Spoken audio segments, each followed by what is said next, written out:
atomic bonding. This section is about the properties of materials. Understanding the structure of atoms and how they bond together will help you understand the properties of materials. As you watch the next clips, see how the properties of materials are related to their atomic structure.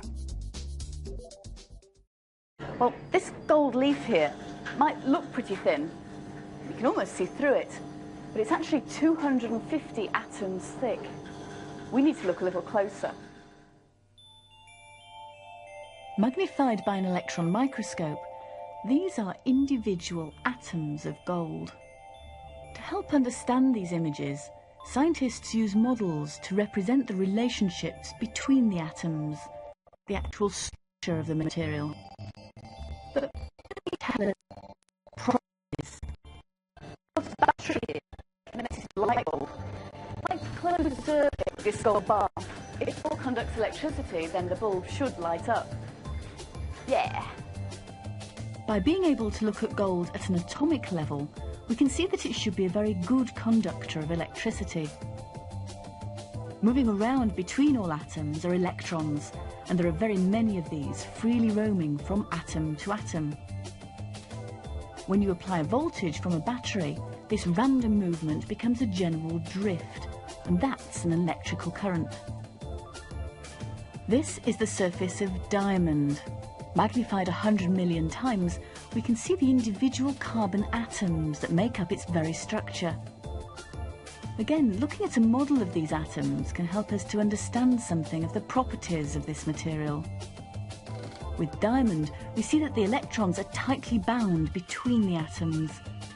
These bonds are all extremely tough and are very difficult to break because the atoms are being held so firmly together. That's why diamonds are so hard. Unlike gold and other metals, diamond doesn't have many freely roaming electrons to carry the current.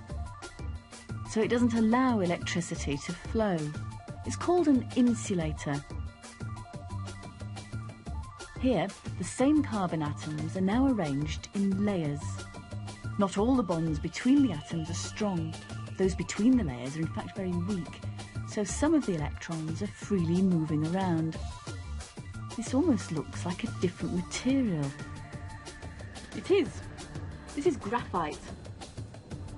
And of course there's graphite in your pencils as well. Now the movement of electrons means that graphite is a conductor of electricity. We show this with my friendly battery. We connect the pencil through the light bulb to the battery. Light bulb lights up. The layers of atoms in graphite are not held together very strongly, and it's the fact that these layers can slide over one another easily means that graphite's a good lubricant. We've now seen that carbon atoms can arrange themselves in two different ways, making two materials with totally different properties. If we look at the atoms of carbon fibre, we can see that they have the same structure as in graphite. But in a fibre, they've twisted into a spiral shape like a rope to make it stronger. Many thousands of these are then bundled together. When resin is added, it joins and reinforces the fibres into one tremendously strong material. So we saw that gold is a good conductor of electricity because free-roaming electrons between the atoms flow as an electric current.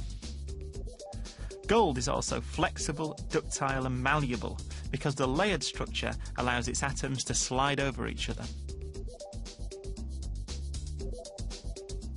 The clip also looked at diamond and graphite. These are the two most commonly known forms, known as allotropes, of carbon. They have very different properties because of their different atomic structures. Diamond is very hard. Its electrons are packed tightly between atoms, forming very strong bonds. Diamond is an electrical insulator. That's because there are no free-roaming electrons to flow as current. Diamond is also an excellent thermal conductor. Graphite is soft. Its electrons are not packed tightly between atoms and do not form very strong bonds. Graphite is an electrical conductor because free-roaming electrons between the layers of graphite can flow as a current. Graphite is also a good lubricant because the layers in its structure can slide over each other. We also saw how materials can be modified and combined to create composite materials. Carbon fibres are strong but flexible. Resin is stiff but breaks easily. Combining the two materials creates a composite material that is both strong and stiff.